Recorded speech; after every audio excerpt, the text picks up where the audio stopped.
Halo pemirsa, Weekly Report kembali hadir di sela-sela aktivitas Anda bersama saya Natasha Alko yang akan memberikan rangkuman berbagai berita teraktual yang terjadi selama satu pekan terakhir. Sekjen PDIP Hasto Kristianto tegaskan Megawati dan Prabowo memiliki hubungan baik. Prabowo ungkap gaya kepemimpinannya, saya ingin jadi diri sendiri dengan tulus.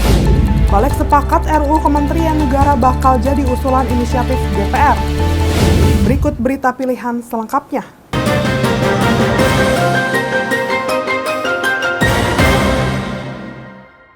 Presiden terpilih periode 2024-2029, Prabowo Subianto kembali menekankan urgensi program makan siang dan susu gratis untuk seluruh anak sekolah di Indonesia.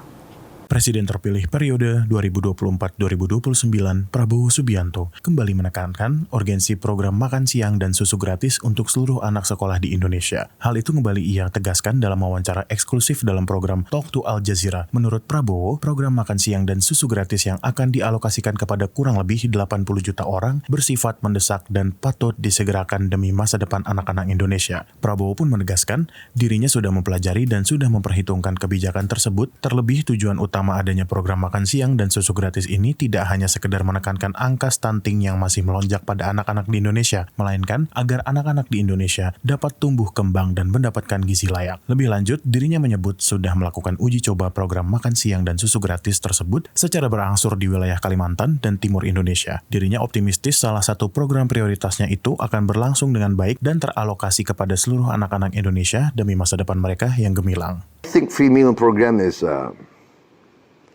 very urgent, and we have to take urgent measures, and the children of Indonesia are our future. I think this is very strategic for the future of Indonesia. The cost has been raised as a potential barrier that in the first year this could cost perhaps $7 billion. I understand the government is already looking at how to fund this program, but to you that's not a concern? To me, that's not a concern. I've studied the problems. I've studied where we can save and where we can reallocate. I'm very convinced. The aim of this project is to improve the quality of education that Indonesian children receive. What do you see as the main... Not only quality, to help them in their health, in their fitness. You know, the stunting of Indonesia children is very, I would say, very saddening. So this program is the intersection of health, education, a variety of aims. But one aim... The survival of the future of Indonesia. Mm-hmm. You know, we have started pilot projects. Already 3 months, we have started, not many, but we started in East Indonesia, we started in Kalimantan. And everybody reports after 2-3 months, the children are more lively, attendance rate increase. You know, nowadays they know when they come to school there's a lunch or there's a meal. So we are very optimistic about it. Rencana pertemuan antara Presiden terpilih yang juga Ketua Umum Partai Gerindra Prabowo Subianto dan Ketua Umum Partai Demokrasi Indonesia Perjuangan atau PDIP Megawati Soekarno Putri menjadi perbincangan publik dalam beberapa waktu terakhir. Namun, hingga kini belum ada kepastian kapan pertemuan itu akan terwujud. Rencana pertemuan antara Presiden terpilih yang juga Ketua Umum Partai Gerindra dan Ketua Umum Partai Demokrasi Indonesia Perjuangan atau PDIP Megawati Soekarno Putri menjadi perbincangan publik dalam beberapa waktu terakhir. Namun hingga kini belum ada kepastian kapan pertemuan itu akan terwujud. Mengenai hal tersebut, Sekretaris Jenderal Partai Gerindra Ahmad Muzani menjelaskan bahwa rencana pertemuan tersebut hanya persoalan waktu. Muzani menyebut hubungan Gerindra dan PDIP berjalan baik selama ini. Lebih lanjut, dirinya menegaskan bahwa partainya tidak memiliki masalah dengan PDIP Perjuangan, termasuk relasi antara Prabowo dengan Megawati. Muzani juga mengatakan bahwa hubungannya secara personal dengan Sekretaris Jenderal PDI Perjuangan Hasto Kristianto terjalin baik dengan terus berkomunikasi. Lebih lanjut, dirinya menegaskan tidak ada kendala komunikasi yang berarti antara Partai Gerindra dan PDI Perjuangan. Hubungan kami dengan PDIP berjalan baik. Pertemuan antara Pak Prabowo dengan PDIP sekali lagi itu soal waktu. Karena keduanya adalah sahabat dan kawan lama. PDI dalam banyak kesempatan mengatakan tidak punya masalah dengan Pak Prabowo. Demikian juga kami juga tidak memiliki masalah dengan Ibu Mega dan PDI Perjuangan. Hubungan saya pribadi dengan Mas Hasto juga cukup bagus, komunikasinya juga berjalan lancar, jadi dari sisi ini sebenarnya nggak ada masalah. Tapi ada komunikasi yang mandek gak sih? Karena setelah putusan MK kan bilangnya lagi menyesuaikan waktu. Nggak ada yang mandek. Kalaupun mandek itu karena kesibukan masing-masing dari pemimpin di PDI Perjuangan dan di kami. Saya hubungannya dengan Sekjen PDI Perjuangan juga cukup lancar. Dalam kunjungan tidak terjadwalnya, Presiden Joko Widodo menyapa warga kota Kendari, Provinsi Sulawesi Tenggara di pusat perbelanjaan The Park pada Minggu malam 12 Mei 2024. Presiden Joko Widodo melakukan kunjungan ke Badan Layanan Umum Daerah Rumah Sakit Konawe di Kabupaten Konawe, Provinsi Sulawesi Tenggara pada Selasa 14 Mei 2024. Dalam kunjungannya, Presiden mengecek infrastruktur dan layanan kesehatan yang disediakan oleh rumah sakit tersebut. Presiden juga mengungkapkan apresiasinya terhadap cara pendanaan Rumah Sakit Konawe yang dibangun melalui pinjaman dari PT SMI, sarana multi infrastruktur pinjaman yang akan segera lunas pada tahun ini. Tersebut menunjukkan keberanian kepala daerah dalam mencari alternatif pembiayaan. Menurut Presiden, Rumah Sakit Konawe dijadwalkan untuk menerima beberapa peralatan medis canggih seperti mamogram, CT scan, dan cath lab dalam waktu dekat. Kunjungan Presiden ini juga dimaksudkan untuk memastikan kesiapan fasilitas dan sumber daya manusia dalam menggunakan peralatan canggih tersebut. Saya melihat ruangan-ruangannya bagus, landscape, taman juga bagus, sinar matahari juga bisa masuk ke ruangan-ruangan juga bagus. Dan yang saya senang, rumah sakit ini dibangun dari pinjaman PT SMI yang dicicil setiap tahun dan tahun ini akan lunas. Keberanian seperti ini yang saya harus mengapresiasi karena itu menyangkut apa? Keberanian kepala daerah untuk membangun daerahnya karena fiskalnya nggak cukup. Dia meminjam, tetapi disiplin anggarannya setiap tahun bisa tercapai, itu yang bagus. Dan yang kedua, rumah sakit ini memang akan kita kirim tahun ini mamogram, CT scan, sama cath lab. Saya ingin melihat, Pak Menteri juga ingin melihat kesiapan SDM-nya, spesialisnya, kesiapan ruangannya. Dan tadi Pak Dirut Rumah Sakit, Pak Bupati sudah menyampaikan, Pak Gubernur akan menyiapkan. Itu tugas dari pemerintah pusat mengirimkan alat-alat yang sangat mahal tadi untuk memperbaiki pelayanan di bidang kesehatan. Ketua Umum Partai Demokrasi Indonesia atau PDIP, Megawati Soekarno Putri menghadiri pameran seni rupa karya Butet Kartarijasa bertajuk Melik Nganggong Lali. Pameran ini digelar di Gedung A Galeri Nasional Indonesia, Jakarta Pusat. Ketua Umum Partai Demokrasi Indonesia, Megawati Soekarno Putri, menghadiri pameran seni rupa karya Butet Kertarejasa bertajuk Melik Nggendong Lali. Pameran ini digelar di Gedung A Galeri Nasional Indonesia, Jakarta Pusat. Megawati hadir pukul 11.52 waktu Indonesia bagian Barat, Senin 13 Mei 2024. Megawati hadir dengan menggunakan pakaian blus batik warna coklat. Megawati juga langsung disambut oleh Butet Kertarejasa di depan pintu masuk pameran. Pada pameran ini, Butet Kertarejasa mengajak Asmujo J. Irianto sebagai kurator. Pameran Melik Nggendong Lali akan membawa pengunjung untuk menyelam spiritualitas dan realitas sosial politik lewat karya. Karya-karya ini diawali oleh laku spiritual Butet Kertarejasa dengan ritual penulisan nama berulang-ulang pada secari kertas. Tujuannya untuk memicu energi semesta Butet agar mendapatkan kenaikan dan keberuntungan dalam hidupnya seperti doa, dalam mengubah esoteris menjadi eksoteris. Aspek pencerahan spiritual yang personal diperpanjang menjadi karya seni dalam dimensi yang terbuka dan diperluas menyangkut dimensi sosial politik. Pameran Melik Nggendong Lali ini digelar pada 26 April sampai 25 Mei 2024. Ini kan cara seorang seniman mempresentasikan ide, pemikiran-pemikiran yang direnungkan. Ini saya siapkan kurang lebih 4 tahun ya karya-karya ini. Tidak semua seniman itu bernasib baik seperti saya. Pada saat mempresentasikan bisa dikunjungi seorang presiden. Ibu presiden kelima.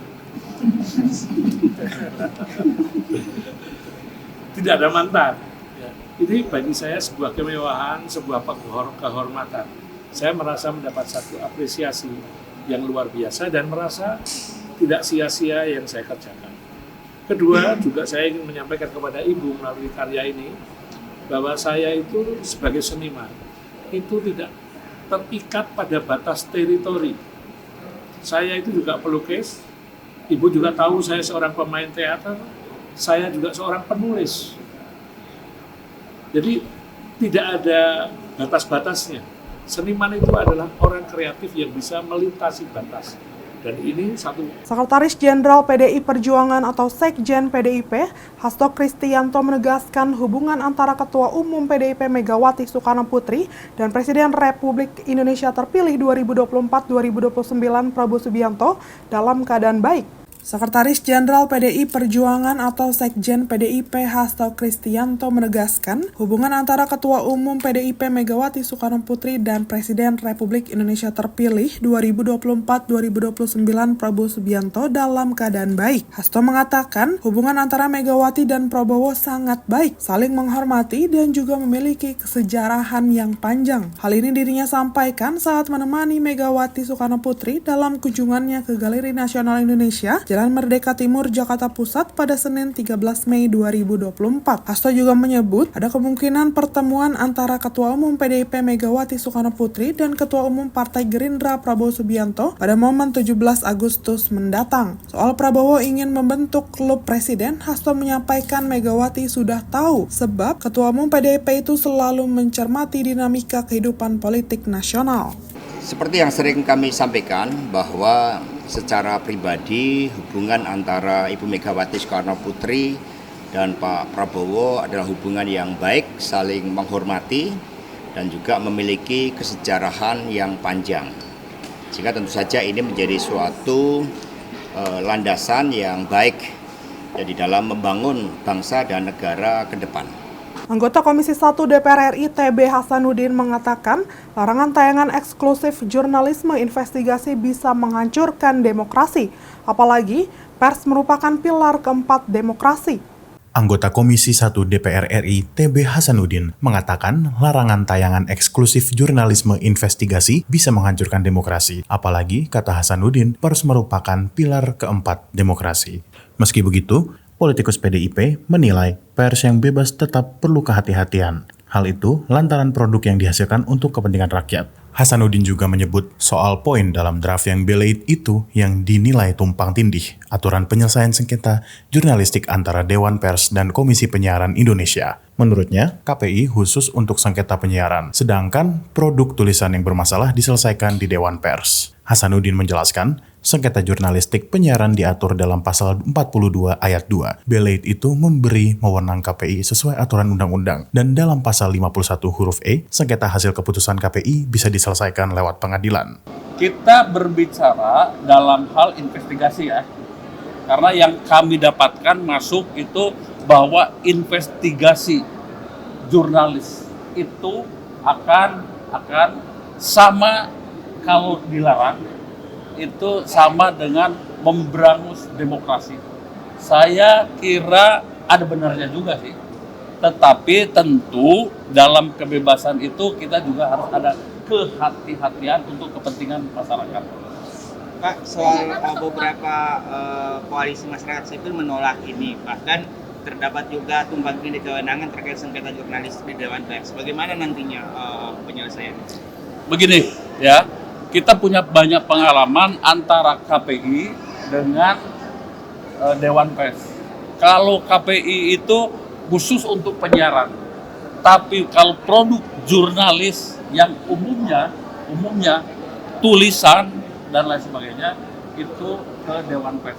Saya kira ya dikoordinasikan saja antara tugas KPI dengan tugas. Presiden Joko Widodo melakukan kunjungan ke Badan Layanan Umum Daerah Rumah Sakit Konawe di Kabupaten Konawe, Provinsi Sulawesi Tenggara pada Selasa 14 Mei 2024. Presiden Joko Widodo melakukan kunjungan ke Badan Layanan Umum Daerah Rumah Sakit Konawe di Kabupaten Konawe, Provinsi Sulawesi Tenggara pada Selasa 14 Mei 2024. Dalam kunjungannya, Presiden mengecek infrastruktur dan layanan kesehatan yang disediakan oleh rumah sakit tersebut. Presiden juga mengungkapkan apresiasinya terhadap cara pendanaan Rumah Sakit Konawe yang dibangun melalui pinjaman dari PT SMI, sarana multi-infrastruktur pinjaman yang akan segera lunas pada tahun ini. Tersebut menunjukkan keberanian kepala daerah dalam mencari alternatif pembiayaan. Menurut Presiden, Rumah Sakit Konawe dijadwalkan untuk menerima beberapa peralatan medis canggih seperti mamogram, CT scan, dan CAT lab dalam waktu dekat. Kunjungan Presiden ini juga dimaksudkan untuk memastikan kesiapan fasilitas dan sumber daya manusia dalam menggunakan peralatan canggih tersebut. Saya melihat ruangan-ruangannya bagus, landscape, taman juga bagus, sinar matahari juga bisa masuk ke ruangan-ruangan juga bagus. Dan yang saya senang, rumah sakit ini dibangun dari pinjaman PT SMI yang dicicil setiap tahun dan tahun ini akan lunas. Keberanian seperti ini yang saya harus mengapresiasi karena itu menyangkut apa? Keberanian kepala daerah untuk membangun daerahnya karena fiskalnya nggak cukup. Dia meminjam, tetapi disiplin anggarannya setiap tahun bisa tercapai, itu yang bagus.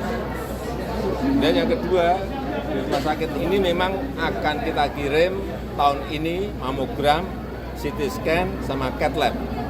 Saya ingin melihat, Pak Menteri juga ingin melihat kesiapan SDM-nya, spesialisnya, kesiapan ruangannya. Dan tadi Pak Dirut Rumah Sakit, Pak Bupati sudah menyampaikan, Pak Gubernur akan menyiapkan. Itu tugas dari pemerintah pusat mengirimkan alat-alat yang sangat mahal tadi untuk memperbaiki pelayanan di bidang kesehatan. Presiden Indonesia terpilih periode 2024-2029 Prabowo Subianto didampingi Wakil Presiden terpilih Gibran Rakabuming Raka menghadiri Qatar Economic Forum di Doha pada Rabu 15 Mei 2024. Presiden Indonesia terpilih periode 2024-2029 Prabowo Subianto didampingi Wakil Presiden terpilih Gibran Rakabuming Raka menghadiri Qatar Economic Forum di Doha pada Rabu 15 Mei 2024. Pada kesempatan tersebut, Prabowo yang tampil sebagai salah satu narasumber ditanya terkait gaya kepemimpinannya yang akan datang. Prabowo memastikan akan menjadi diri sendiri untuk membawa kesejahteraan rakyat Indonesia. Lebih lanjut, Prabowo menegaskan bahwa fakta dirinya pernah bertugas di militer tidak akan mempengaruhi kebijakannya termasuk soal demokrasi di kepemimpinannya. Prabowo mengatakan, keinginannya untuk melayani didasari keikhlasan untuk mensejahterakan rakyat Indonesia. Dirinya juga ingin memberikan kontribusinya dengan wawasan dan pengalaman dalam kepemimpinan. I will be myself, I will be genuine. What does that mean? That means that you are true to your principles, your values, your ideals. And as a patriot, my main value is the well-being of my people. The well-being of my people. My people must be safe. My people must not be hungry. My people must have a good life. That is the dream of every patriot, of every country in the world. You know, I've been out of the military for what? Maybe more than 25 years.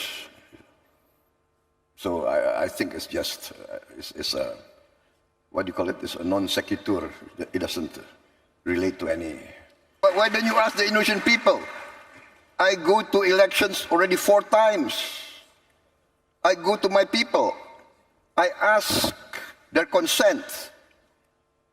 3 times they did not give their consent. This time they give the consent. Where is the concern about democracy? The concern about democracy is, I think, made up by some people in the. So I will work very hard so that I don't disappoint my people.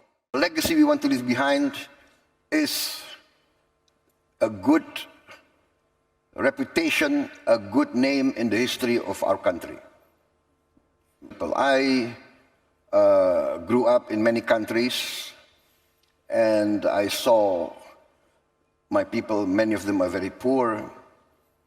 In my heart, I cannot accept that in this day and age, Indonesia, member of the G20, Indonesia, the fourth largest population in the world,